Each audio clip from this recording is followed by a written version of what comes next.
Ao vivo.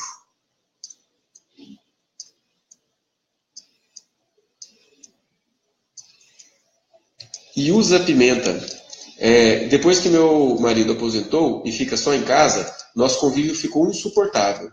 Tem dia que um agride o outro e fico super intrigada com ele.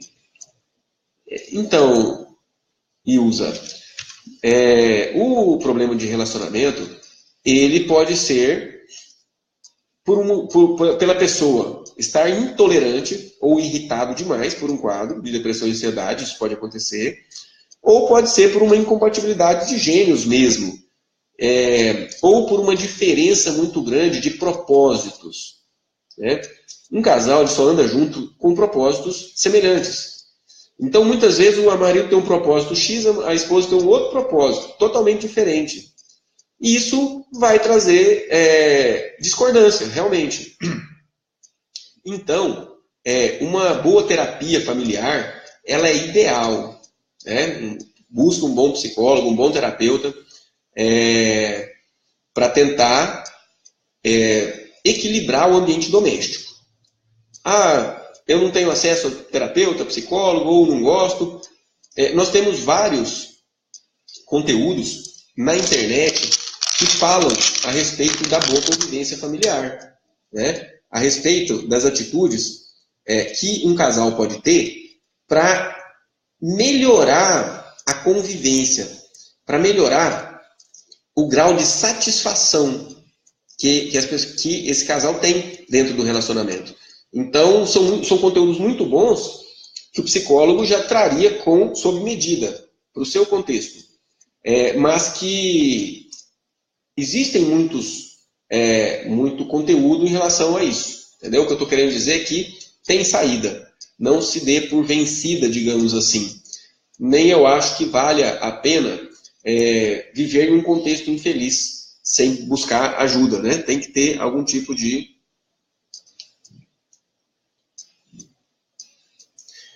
Então, a Damares está comentando aqui que às vezes sinto ímpeto de suicídio. Isso é muito comum, viu, Damares? Na verdade, o pensamento suicida... eu retornei a transmissão pelo Facebook, tá, gente? Só que, infelizmente, é um Facebook mesmo. O Facebook não está me dando nenhuma possibilidade de comentário aqui. Tá bom? Então, por esse problema, quem estiver me ouvindo, né, participando pelo Face, liga lá no Instagram, Psiquiatria com Você, e faça um comentário por lá para a gente interagir. Ainda bem que tem um Instagram, né? Senão não teria nem como a gente interagir, porque o Facebook não está dando possibilidade de comentário. Então eu estava falando do ímpeto de suicídio. Tanto a ansiedade, mas principalmente a depressão, traz para a pessoa um vazio existencial. Olha só, quem está deprimido pode acontecer 10 coisas no dia. 10 coisas boas. Se acontecer uma coisa ruim, é essa coisa ruim que ela pega e fica com ela. Isso não é voluntário. Isso nem está no controle da pessoa de mudar sozinho. Existe um desequilíbrio nos neurotransmissores que faz a pessoa ter uma tendência, obviamente que conteúdos subconscientes também, fazem a pessoa ter uma tendência a pensar e tomar para si o negativo. Ok? Então, a vida parece um suplício. A vida parece muito ruim. E aí, como que eu vou acabar com isso? Como é que eu vou deixar de sofrer tanto? Essa é a pergunta que quem está passando por depressão se faz. E é aí que vem o pensamentozinho suicida. E se eu me matar? Desculpa. Se eu me matar, eu acabo com isso. Então, o pensamento suicida, ele vem nesse sentido. A pessoa não tem vontade necessariamente de morrer. A pessoa tem necessidade de acabar com aquele sofrimento de depressão e de ansiedade. Segundinho, pega uma água.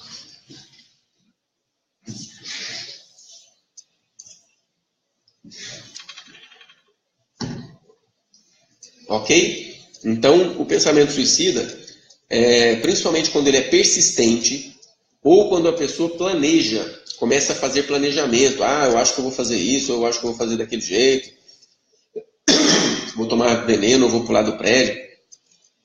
principalmente quando há um planejamento, a atenção tem que ser redobrada, né? Buscar ajuda o mais rápido possível. Olá, Amanda, Jaqueline, Maria Silva.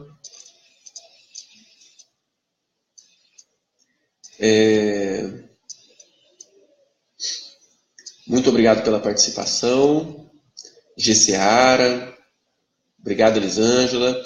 Damares está comentando aqui também que eu tenho tentado conseguir a autorrealização, mas há um medo que impede de realizar todos os projetos. Não estou tomando nenhum medicamento. O que acontece, Damares? A depressão ela reduz a energia. A pessoa não sente ânimo de continuar nos seus projetos, nos seus projetos mesmo. Mas hoje em dia, a gente trabalha com uma visão mais sistêmica, ou seja, de que existe um contexto familiar que muitas vezes favorece ou muitas vezes atrapalha.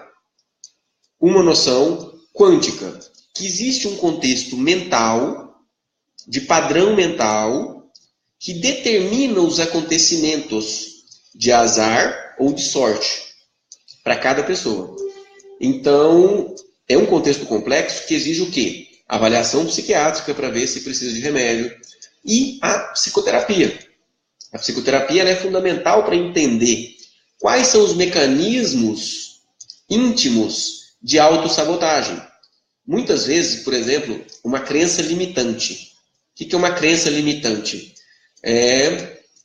As crenças limitantes podem ser de identificação, eu não sou isso. De capacidade, eu não posso, eu não consigo aquilo. Ou uma crença limitante de identificação, de capacidade e de merecimento. Existem crenças limitantes em relação ao merecimento. Ou seja, eu não mereço isso. E aí a pessoa começa a se sabotar. Muitas vezes a pessoa está no caminho para uma grande realização. Falta isso aqui. De repente, acontece alguma coisa, ou ela mesma causa alguma coisa que perde tudo. Autossabotagem. Então, nós partimos do princípio que toda a realidade que nos vem está relacionada com os nossos pensamentos. Tá? Então, o primeiro caminho é o do pensar. Obrigadíssimo pela participação aí, tá bom?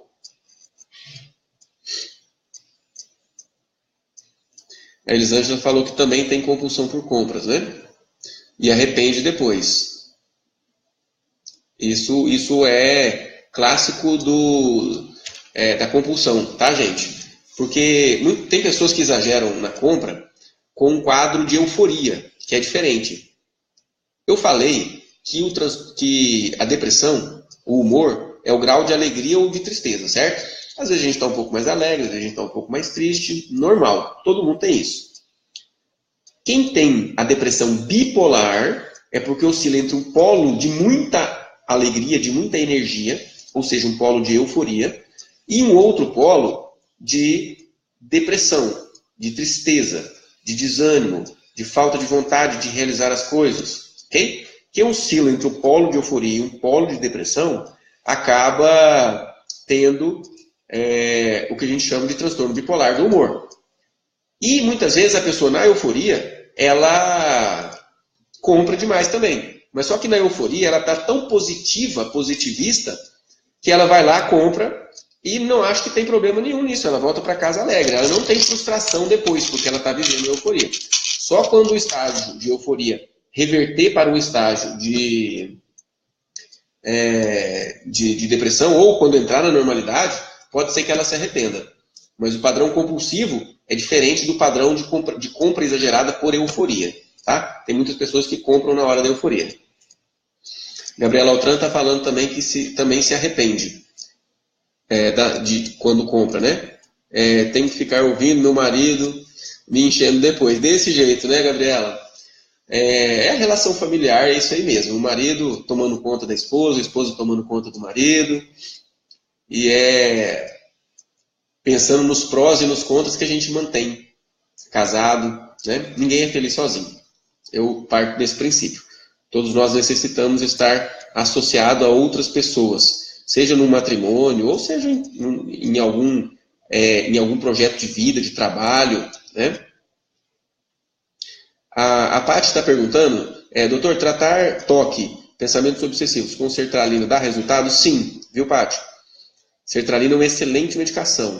Hoje em dia a gente usa mais para pensamentos repetitivos, para comportamentos compulsivos, e principalmente para o toque, a fluvoxamina, que é uma outra medicação mais recente.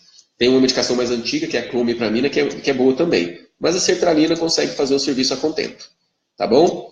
Aí, ó, só para falar para quem entrou na live agora, do Face, eu estou transmitindo ao mesmo tempo pelo Face e pelo Instagram. Que não está saindo para mim aqui a janela dos comentários. Então, quem tiver pelo Face e quiser fazer comentário, entra na nossa transmissão ao vivo pelo Instagram e comenta por lá, tá bom? Vai ser um prazer para a gente responder por lá. É um Facebook que aconteceu aqui, ok? E queria pedir para vocês também compartilhar essa transmissão, né? Tem muitas outras pessoas que gostariam de estar escutando tudo isso, ou até precisariam estar escutando tudo isso, tá bom? Compartilha aí, e até para prestigiar o nosso trabalho também. Muito obrigado. Faço caminhada. Elisângela, bem lembrada, Elisângela. A gente vai encerrar a live já, né? E você falou de uma coisa importante que eu não tinha falado, né? E eu falei como que as coisas acontecem, e eu não falei como é que resolve. Como que a gente trata a depressão e a ansiedade. Muito obrigado pela participação. Vander, Andréia, Rosicler Milhomen, seja bem-vinda. Tem algum exercício que alivia os sintomas de pânico? Tem sim, Elisângela, eu vou falar já. Desconto na comida, a Andréia está falando.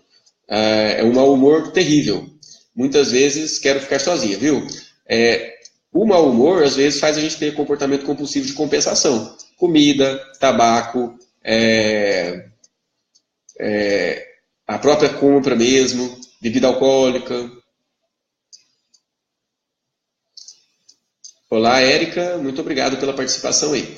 Oi, Dr. Jim, existe alguma relação em relação à oscilação de humor, depressão e uso de anticoncepcional? Tem relação sim. Todo mundo conhece a TPM, né? A TPM que é a tensão pré-menstrual. Ô, Érica, é você, Érica Vôlei, minha prima, sobrinha, tudo bem? A TPM é uma oscilação no hormônio sexual feminino que traz uma repercussão na oscilação do humor, né? Inclusive, a gente trata a TPM, que é uma manifestação psicológica, com anticoncepcional. Quando a gente estabiliza o humor, aliás, quando a gente estabiliza o nível de hormônio sexual feminino, a gente também tem uma tendência a estabilizar o humor também, tá? Alguns anticoncepcionais, eles podem piorar e muito a questão da depressão e ansiedade. Inclusive, o climatério, que é a menopausa, é um momento onde a pessoa vive um rebaixamento do nível de hormônio sexual feminino, né? A mulher vive, e com esse rebaixamento do hormônio sexual feminino, ela tem um rebaixamento do humor também. Fica super irritada. E aí, muitas vezes, a reposição hormonal é tudo de bom para resolver isso. Deixa eu passar aqui pro final até o finalzinho dos comentários.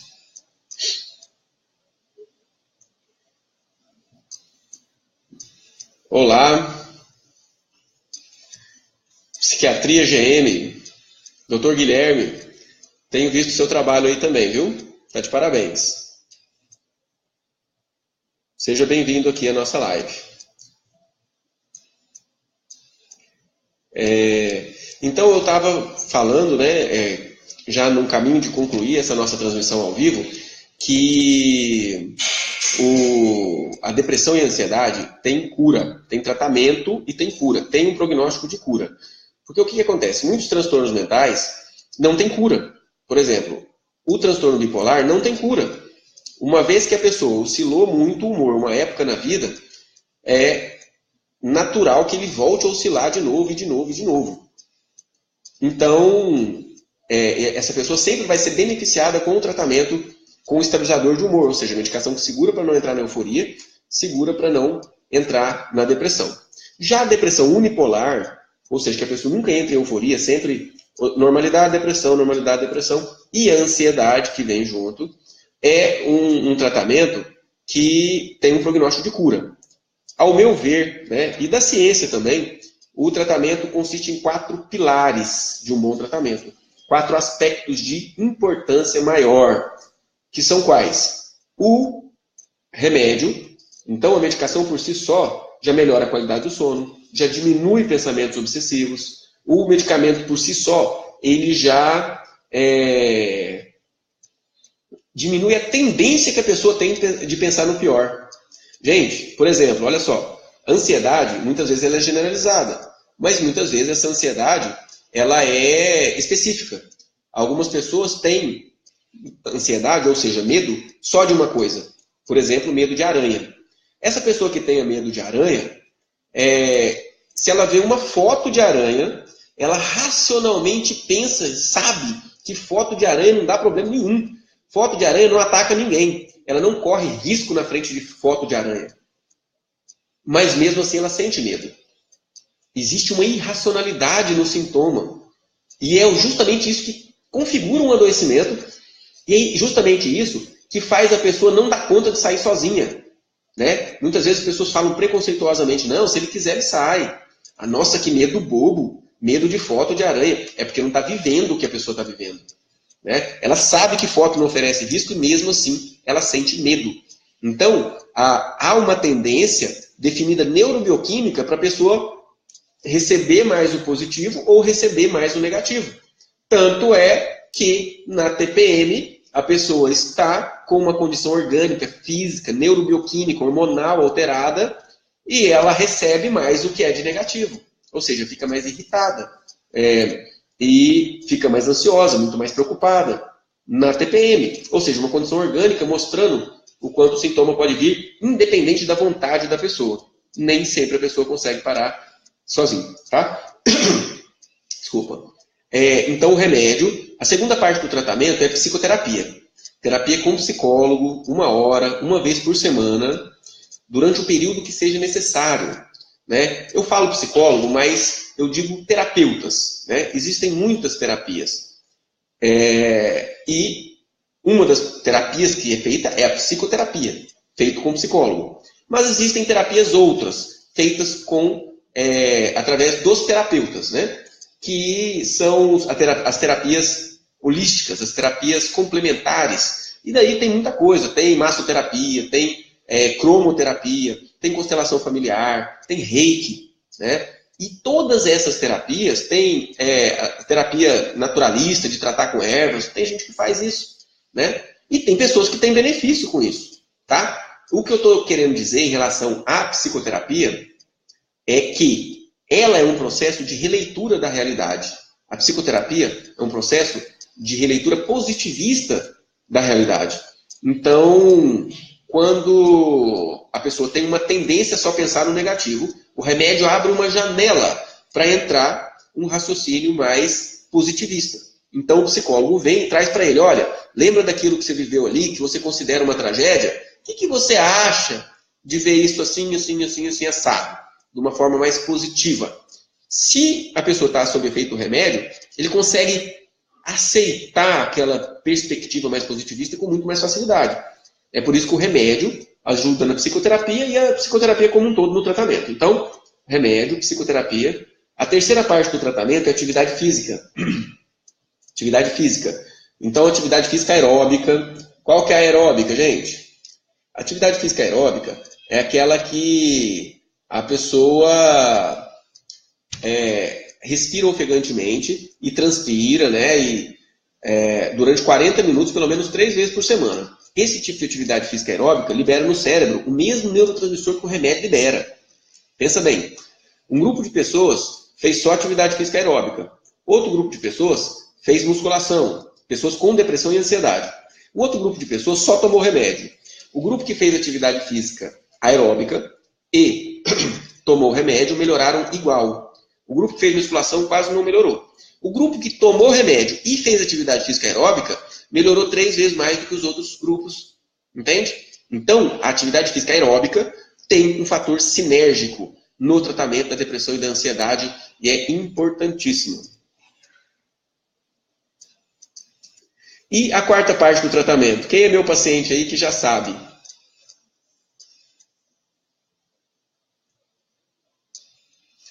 Quem? Nossa, tem muito comentário. Eu ia tentar passar tudo aqui, mas não vai ter jeito não. Muito obrigado a todos pela participação, viu, gente? Então, eu estou falando das 4 pilares, 4 bases de um bom tratamento de depressão e de ansiedade. Então, o remédio, que reconfigura a questão neurobioquímica. A psicoterapia, que vai trazer uma proposta nova, um conteúdo diferente. Porque de nada adianta o remédio abrir a janela para o positivo e a pessoa manter voluntariamente o padrão negativo. Então, o remédio, a psicoterapia, a atividade física vai melhorar a questão dos neurotransmissores e muito. E a quarta parte do tratamento é religiosidade, ou melhor, espiritualidade. Eu vou falar espiritualidade, mas eu vou abrir um parênteses. A gente trabalha com uma medicina baseada em evidências. E as evidências científicas e estatísticas mostram que quem tem um fator de proteção para depressão e para ansiedade é quem frequenta uma casa religiosa, tá bom? Quem frequenta. Quem ora em casa não tem o mesmo fator de proteção estatístico que quem frequenta. Quem frequenta sempre tem muito mais, ok? Então, a espiritualidade é importante. Ou seja, ter um vínculo com Deus é muito importante. E a gente manifesta isso na religião, mas pode manifestar isso intimamente. E não precisa ser religião X ou Y, não. Qualquer tipo de religião, porque na verdade o sentido disso é transcender. Transcender. Porque quando a gente transcende, a gente enxerga além. A depressão é um olhar pro aqui e pro agora e uma sensação que pra que tudo isso? Né? Pra que tudo isso? Pra que viver? Né? Eu fiz um vídeo questionando isso. Então, a espiritualidade, ou seja, um processo de olhar para tudo que há e perceber que há algo além, perceber que há um conjunto de forças que orientam o universo, chamar isso de Deus, ou de Alá, ou do que quiser, pode chamar de qualquer nome, força cósmica, universo, pode chamar do que quiser, mas entender que tem algo além, entender que por mais que eu raciocino e não encontro o sentido da vida, esse sentido da vida não está no raciocínio, está aqui dentro, está na beleza das coisas. O sentido da vida ele é sentido. Eu sinto que há um sentido para viver e eu chamo isso de Deus. E quando eu me vinculo a essa força maior, eu ajo mais dentro desse contexto dessa força maior. Eu consigo mais alegria. A live do Instagram já está encerrando por conta do próprio tempo do Instagram mesmo. E também o nosso tempo já está acabando. Eu tenho um paciente agora 15 horas e vou ter que encerrar para atender. E eu vou já aproveitar e divulgar aqui para quem está no Face, porque no Instagram já fechou, que a gente vai fazer uma live no próximo sábado. Aliás, nesse próximo sábado agora, às 20 horas. E nós estaremos falando sobre constelação familiar, tá bom? Quem tiver interesse nesse assunto, sintoniza lá. Vai ser uma honra, um prazer, e tomara que não ocorra o Facebook novamente. Porque foi um bug aqui que deu, que eu não saia aqui para mim os comentários. Então ficou bem complicado, eu não consegui interagir com o pessoal do Facebook. E interagir mais com o pessoal do Instagram. Tá bom? Um abraço a todos, obrigado pela participação. Esse vídeo vai ficar gravado na nossa página Psiquiatria com Você, tá bom? E compartilha, tá bom? Compartilha, dá um like. Obrigado, gente. Um abração, até mais. Tchau, tchau.